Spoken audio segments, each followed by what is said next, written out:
The Gerfalcon's Halberg Void Hunter build has been one of the strongest builds in Destiny ever since it came to the game. Offering unlimited invisibility and unlimited volatile rounds, it quickly became the staple exotic of every Void Hunter. Now, in Lightfall, with the new subclass fragments and build crafting system, this build has managed to yet again become even stronger. Today I'm going to show you the most optimal way to set this build up for any season, but we will also cover our current seasonal artifact perks and how they take this build to a whole new level. My name is Gray. If you enjoyed today's video, a like and sub is greatly appreciated. We're closing in on our goal of 30,000 subscribers, and I'd love for you to be a part of it. With that out of the way, let's get into it. The Gerfalcon's Halberg exotic chess piece is one of the most powerful and well-rounded exotics in the entire game. The perk See Me, Feel Me grants us free volatile rounds for 10 seconds every time we exit invisibility. When we are invisible and perform a finisher, we gain a weapon damage bonus and grant ourselves and nearby allies a reserve overshield. This exotic is mainly used for its access to unlimited volatile rounds when we pair it with the stylish executioner aspect. This aspect makes it so defeating a weakened, suppressed, or volatile target turns us invisible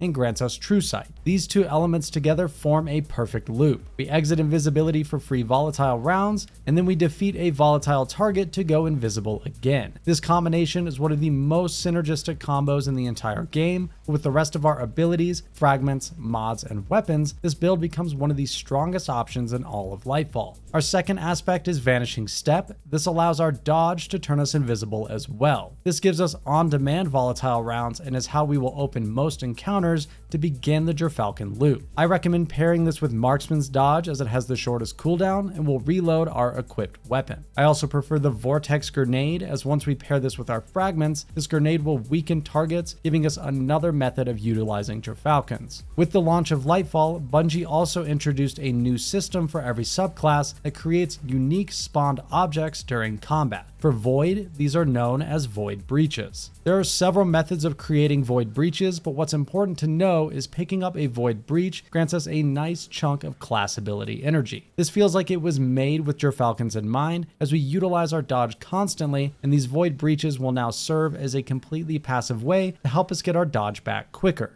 In order for us to utilize these breaches, our first fragment will be Echo of Cessation. Finisher final blows create a burst of void energy that makes all nearby combatants volatile, but most importantly, defeating volatile targets creates a void breach. Almost every enemy we fight will be volatile with this build, so we will constantly be generating void breaches thanks to this fragment. Our second fragment will be Echo of Starvation. This fragment will grant us Devour whenever we pick up an Orb of Power or a Void Breach. This fragment is insanely powerful now that we're in an Orb of Power meta. Ourselves and our teammates will constantly be creating orbs, which benefits us in numerous ways, and our Void Breaches are also granting us Devour now as well. Devour instantly heals you to full health, grants you grenade energy, and refreshes the buff itself whenever you defeat an enemy with Devour active. This gives us an ungodly amount of survivability and healing, as if our unlimited invisibility wasn't already enough. Our third fragment will be Echo of Persistence. This makes all of our void buffs last longer. So our invisibility, Devour, and Void Overshield timers are now significantly longer. Finally, we will take Echo of Undermining, which is what allows our Void Grenades to apply the weakened debuff. Between our Super, our Grenade, and our Smoke Bomb melee, we will always have a method of debuffing any enemy in front of us. Our Super will apply a 30% debuff and should be used for larger targets, while our Grenade and melee apply a 15%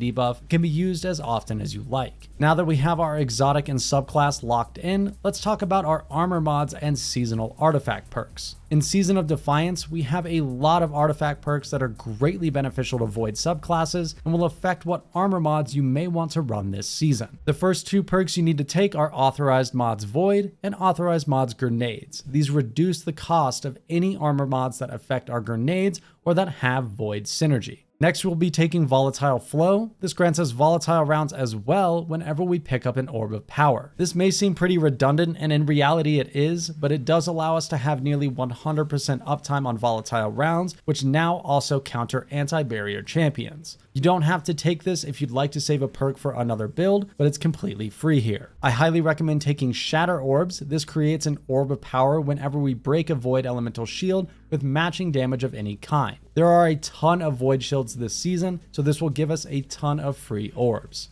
In the final column, we will take Prismatic Transfer. This grants our allies a 20% weapon damage increase for 10 seconds when we cast our super if they are using a different element subclass. This comes in handy in a lot of places like raids or dungeons. We can cast our tether for a 30% debuff on a boss while granting our allies a free damage bonus. Typically, you won't have a lot of other Void subclasses in a raid or dungeon group, so this does come in handy. And finally, Void Weapon Channeling is the perk that changes our build the most. Whenever we get a Void Weapon Final Blow, we get a temporary damage bonus to all of our Void weapons based on the amount of abilities we currently have charged. This can be up to a 25% damage increase when we have all 3 of our abilities and our super available. This is an extremely passive damage bonus that you don't even have to think about. While it doesn't offer the exact same benefits of Void Surge weapon mods on our armor, it still grants a free damage boost almost constantly and allows us to skip out on Void Surge armor mods this season. Moving on to our actual armor mods, feel free to screenshot the build here and use the dim link below to set this up for yourself. On our helmet, we will take Harmonic Siphon, which allows our Void weapons to create orbs of power. We also take 1 copy of Ashes to Assets for extra super energy on grenade final blows, and Heavy Ammo Finder, which helps us out with ammo economy. On our arms, I am taking Firepower, which allows our grenade to generate orbs of power. I also take Bolstering Detonation, which reduces our class ability cooldown when we use our grenade. Finally, I am taking Grenade Kickstart, which is what we'll be spending our armor charges on currently since we aren't using Void Weapon Surges. On our chest, I take Charged Up to increase the cap on our armor charges up to 4, and any resist mods that you find necessary. For our leg armor, these mods may change season to season or depending on the activity. Currently, I am taking Stacks on Stacks, which grants 2 armor charges for every orb we pick up. I also take Insulation for class ability on orb pickup and Innervation for grenade energy on orb pickup. If you are running a raid or dungeon, or once Void Weapon Channeling is gone, you may want to swap these out for Void Weapon Surges to have a constant and consistent source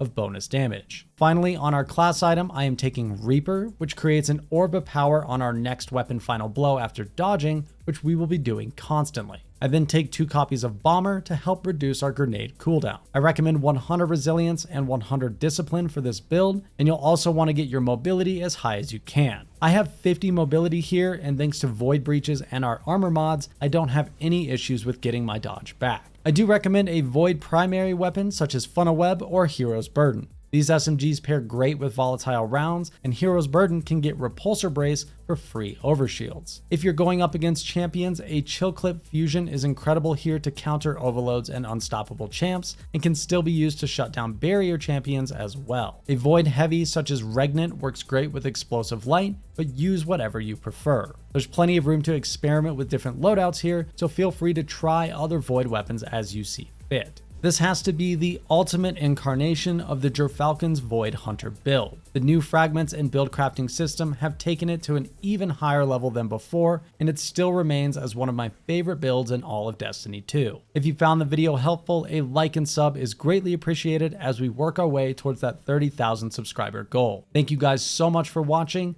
and I will see you in the next one.